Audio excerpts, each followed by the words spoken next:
ആമേൻ. എൻ്റെ പ്രിയപ്പെട്ടവരെ, നമ്മൾ കർത്താവിൻ്റെ തിരുസന്നിധിയിലെ ഒരു പുതിയ മാസം ആരംഭിക്കുകയാണ്. കർത്താവിൻ്റെ ഉന്നതമായ നാമത്തിന് സ്തോത്രം ചെയ്യുന്നു. കർത്താവിൻ്റെ വിശുദ്ധ പൗരോഹിത്യത്തെ മഹത്വപ്പെടുത്തണമേ. കർത്താവ് സഭയിലുള്ള സാന്നിധ്യം നീ പ്രകടമാക്കണമേ. 39 വർഷം ഞാൻ അർപ്പിച്ച കൃപാനയുടെ യോഗ്യതയാണ്.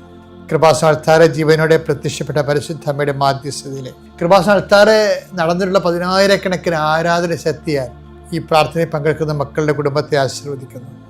നിങ്ങളെ ഓരോരുത്തരെയും ആശീർവദിക്കുന്നു. കർത്താവെ, നിങ്ങളുടെ യാത്രകൾ, ഇന്നത്തെ ജോലികൾ, ഇന്നത്തെ സംരംഭങ്ങൾ കർത്താവ് ആശീർവദിക്കട്ടെ.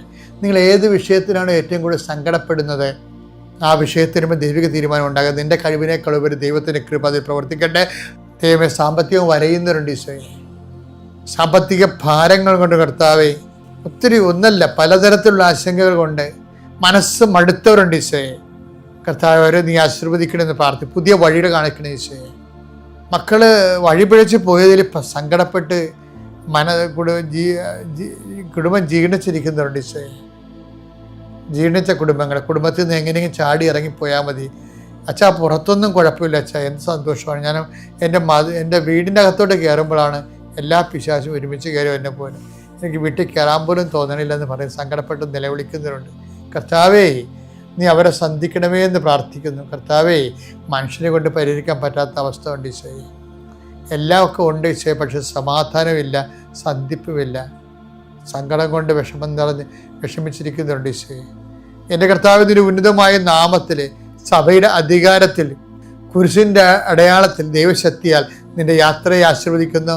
നിൻ്റെ പരീക്ഷകളുടെ റിസൾട്ട് വരാൻ നേരത്തെ കർത്താവ് നിൻ്റെ ആശങ്കകൾ കർത്താവെ ദൂരീകരിക്കാൻ വേണ്ടി ദൈവത്തിൻ്റെ കരുണ റിസൾട്ട് പ്രതിഫലിപ്പിക്കാൻ ഇടയാക്കണം പ്രാർത്ഥിക്കുന്നു. എൻ്റെ കർത്താവിൻ്റെ ഉന്നതമായ നാമത്തിൽ, സഭയുടെ അധികാരത്തിൽ, കുരിശിൻ്റെ അടയാളത്തിൽ, ദൈവശക്തിയാൽ നീ ആശീർവദിക്കപ്പെടട്ടെ.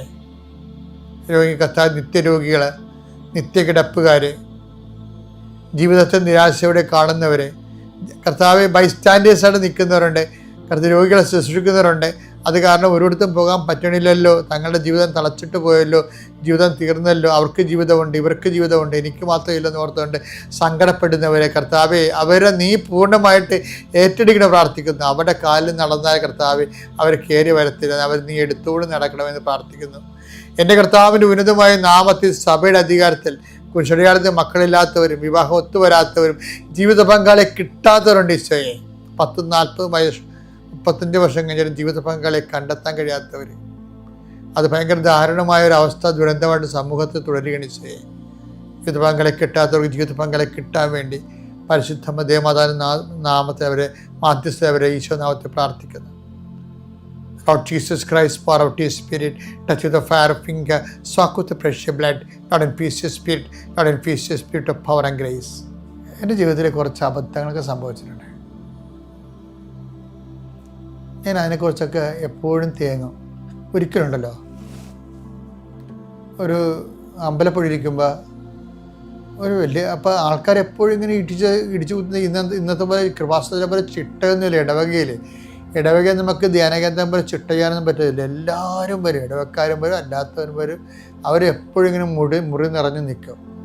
അപ്പോൾ അപ്പോൾ സ്ഥിരമായിട്ട് ഞാൻ സഹായിക്കുന്ന ഒരു അപ്പച്ചനുണ്ട്. ആ ഞായറാഴ്ച അപ്പച്ചൻ വരും. അപ്പോൾ അവർ പാവപ്പെട്ട അപ്പച്ചൻ, വളരെ പാവപ്പെട്ട അച്ഛനാണ്.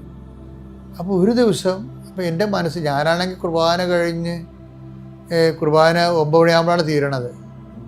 കരിസൊക്കെ കഴിയുമ്പോൾ വയറൊക്കെ പൊള്ളി, വെള്ളം പോലും കുടിക്കാതല്ലേ മേടയിലോട്ട് വരുമ്പോഴുണ്ട് എല്ലാവരേക്കാൾ. അപ്പോൾ എനിക്കത് വെള്ളം കിട്ടിയാൽ കൊള്ളാതെ ഞാൻ വരണത്. അപ്പോൾ ഒരു അപ്പൻ ഇത് ഈ ആൾക്കാരുടെ ഇടയിൽ കൂടി ഇടിച്ചു തുളച്ച് അകത്ത് കയറി അച്ഛാ കാച്ചതാന്ന് പറയും.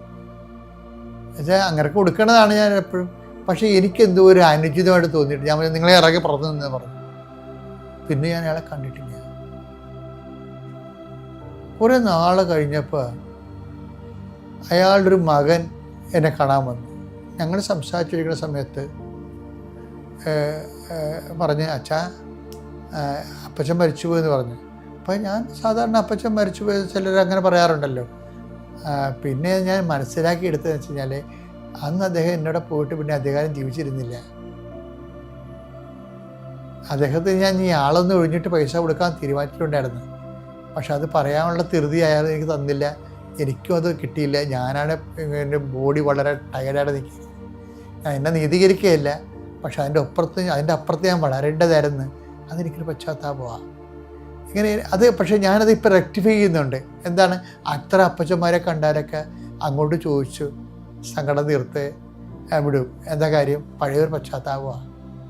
ഇപ്പം ഞാൻ എൻ്റെ സ്ഥാപനത്തിൻ്റെ മതിൽ കെട്ടിയപ്പോൾ എൻ്റെ നാട്ടിൽ കുറച്ച് സ്ഥലം എൻ്റെ അരികിൽ താമസിക്കുന്നവർ ഞെരുങ്ങിപ്പോയി. അതെനിക്ക് എപ്പോഴും എൻ്റെ മനസ്സിൽ എപ്പോഴും അത് പ്രയാസമായിട്ട് കിടക്കും. ആ ഞെരുങ്ങിപ്പോയവർ, അവർക്ക് അവിടെ സ്ഥലമെടുത്തില്ല, പക്ഷേ അവരെത്തി ഞെരുക്കത്തിലായിപ്പോയി. അപ്പോൾ നീതിയാണ് നമ്മൾ ചെയ്തത്, പക്ഷേ പറഞ്ഞിട്ട് കാര്യമില്ല, കരുണയില്ല അവിടെ. അപ്പോൾ ഞാൻ എന്ത് ചെയ്യും, ഇപ്പോൾ എനിക്കിപ്പോൾ ഒരു അവസരം വരുന്നുണ്ട് അവരെ ഒന്ന് സന്ധിക്കാൻ വേണ്ടി. അപ്പോൾ ഞാനത് റെക്ടിഫൈ ചെയ്യും. ഞാൻ ജീവിച്ചിരിക്കുമ്പോൾ തന്നെ അത് പരിഹാരം ഉണ്ടാക്കും. അപ്പോൾ ശുഭത്തിൻ്റെ ഗുണം അതാണ്. ഇപ്പം നമ്മളിങ്ങനെ പ്രസംഗിക്കുക മാത്രമല്ല, നമ്മൾ തന്നെ കണ്ണാടി ഒന്ന് നേരെ തിരിച്ച് വെക്കുമ്പോൾ അതുപോലെ തന്നെ നമുക്ക് മനസ്സിലാവും ഇന്ന കാര്യങ്ങൾക്ക് നമുക്ക് തെറ്റുകൾ. നോൻപ് കാലം അങ്ങനെ ഒരു തീരുമാനം എടുക്കേണ്ട ഒരു കാലമാണ്. കഴിഞ്ഞ കാലങ്ങളിൽ എവിടെയെങ്കിലും കരുണ കുറഞ്ഞു പോയിട്ടുണ്ടെങ്കിൽ അത് ശുഭമാണ്. നമ്മുടെ ജീവിതമേ നിത്യത വരെ എത്തുമ്പോൾ മാത്രമേ ശുഭമെന്ന് പറയാൻ പറ്റത്തുള്ളൂ. എല്ലാം നല്ലതായിരിക്കണം ദൈവം കണ്ടു എന്ന് പറയണമെങ്കിലേ, എൻ്റെ പിതാവിനാൽ അനുഗ്രഹത്തിലെ വരുവിൻ, ലോകസ്ഥാപനം ഒരുക്കിയിരിക്കുന്ന രാജ്യം കൈവശമായിക്കൊള്ളൂ പറയുമ്പോൾ മാത്രമേ ശുഭമാകത്തുള്ളൂ.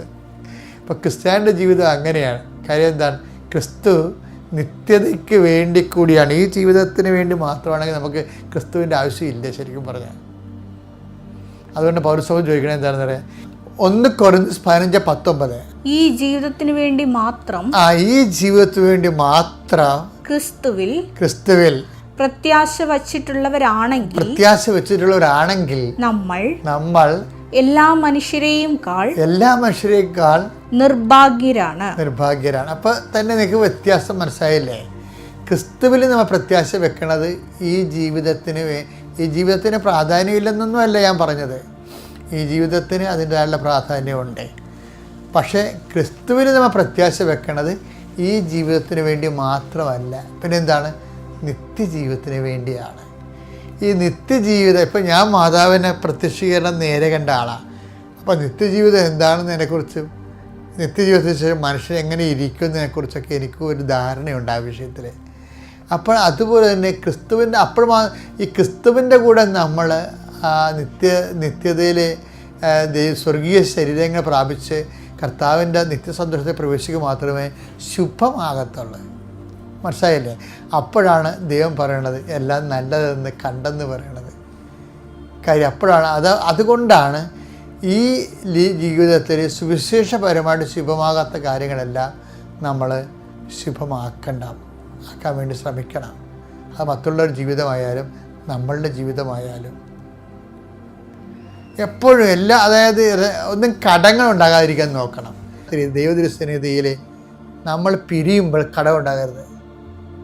പിരിയുമ്പോൾ അത് നേരത്തെ കുട്ടി അതിനുള്ളൊരു ബോധപൂർവ്വ ശ്രമം ഉണ്ടാകണം. അപ്പോൾ സ്വർഗത്തെക്കുറിച്ചൊക്കെ ഉള്ള നിശ്ചയമുള്ളവരാണ് അതുപോലെ ബോധപൂർവ്വ ശ്രമം നടത്തേണ്ടത്. അപ്പോൾ നോൻപ് കാലം ആകുമ്പോഴെങ്കിലും നിങ്ങൾക്ക് അതിനെക്കുറിച്ച് വ്യക്തത ഉണ്ടാകണമെന്നും ദൈവദൃശ്യന് കടവില്ലാത്ത രീതിയിൽ ഓരോ ദിവസവും പിരിയാൻ വേണ്ടി നിങ്ങൾ പ്രത്യേകം ശ്രദ്ധിച്ചാൽ വിശുദ്ധ താനേ ജീവിതത്തിൽ ഉണ്ടായിക്കൊള്ളണം.